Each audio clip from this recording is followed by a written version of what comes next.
Hello. Today I thought I would show you what I've come up with for a bookbinding kit.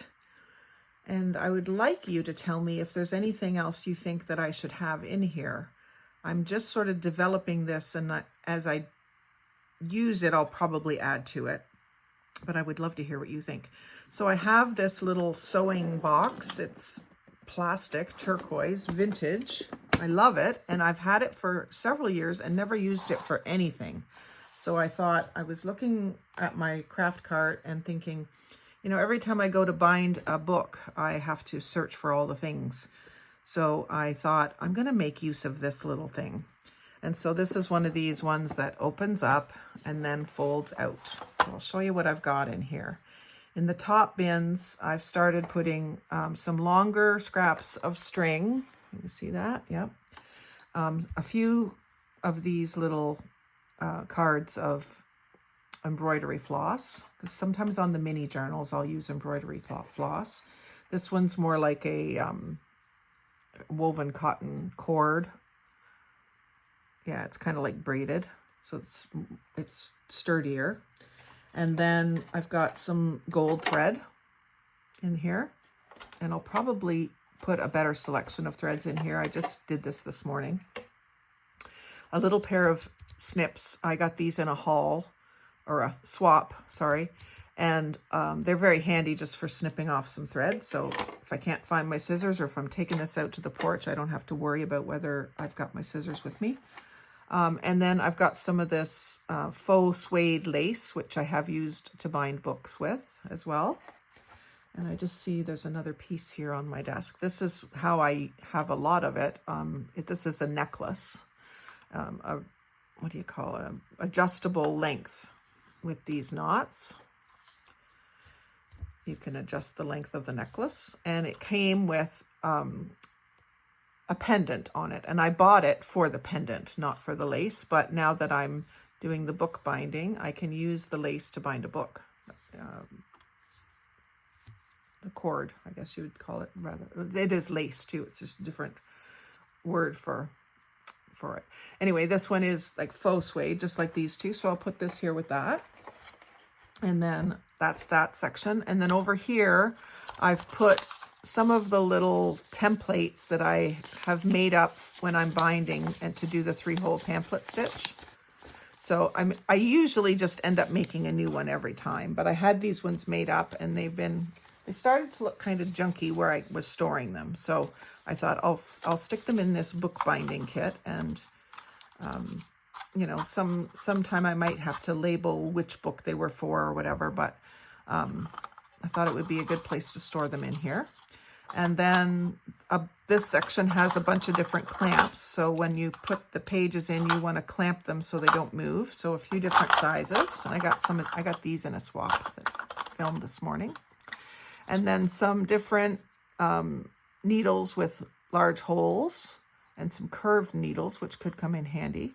A couple of needle threaders, which I haven't had to use, but sometimes my eyesight is worse than others. And then a seam ripper, just in case I ever need that to help me get some thread poked through or pulled back out. And then in the bottom section, I've got some more of the like longer pieces of the cording. So let's see what they're calling this. Hemp cord is what it is. And it comes in natural, black, and a bunch of different brown tones. So I've got that from my jewelry making days. And I've got it also in pink, purple, and turquoise from, I think from the dollar store. It doesn't really say anything that makes me sure of where it came from. But I have used quite a bit of this for binding books, and I love this variegated one too. And in the very bottom, I'm not sure where I got these. These, I believe, are beading needles. They're hard to pick up. So you can put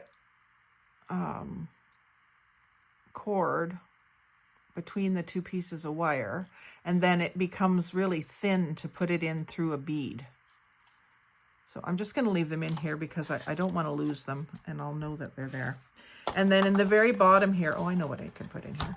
The very bottom here, I have my pad that I use. You can see all the stab marks in it. Whenever I have to poke into something, so that I don't poke through my table. And it makes it, I don't know where this came from, but it's that really thick pad. So I got that down in there, and I don't know if that's a great place for it because I do use it quite often, but maybe what I'll do is find another one and have one in here and one out that I can grab quicker. But this was just an idea that I had to kind of have this as a specific toolbox. And then what I'm also going to have to include in here is the awl. So I obviously want my awl out at my desk all the time, but I probably have a second one of these that I can throw in here. So that kind of completes the kit. And then, like I said, I would love to hear what you would suggest for other things to put in here. Maybe a little mini glue would be good. Not only for gluing things down, but maybe to put some glue on the edge of string so that it doesn't fray is a really good, and I could probably use one of these little mini 3-in-1 glues because they dry really quick and it'll fit in here. I just want to make sure that it's standing up, so I'll have to make sure I've got a container that's small enough to stand up in here. But it doesn't have to be very big. It's just like for the end of a string. So that's my little bookbinding kit. And like I said, I would love to hear some of your suggestions for other things to include. These go like this so that you can carry it. But I just love this little box, and I don't remember, I bought it at a sale or something, and I've never really used it. It's Traum, T-R-A-U-M, made in USA, Art 75, trademark. So just like the old wooden sewing baskets, but turquoise plastic. So anyway, if you enjoyed this little tutorial of how to organize, then like, comment, share, subscribe. But most of all, have a great day. Thanks for watching.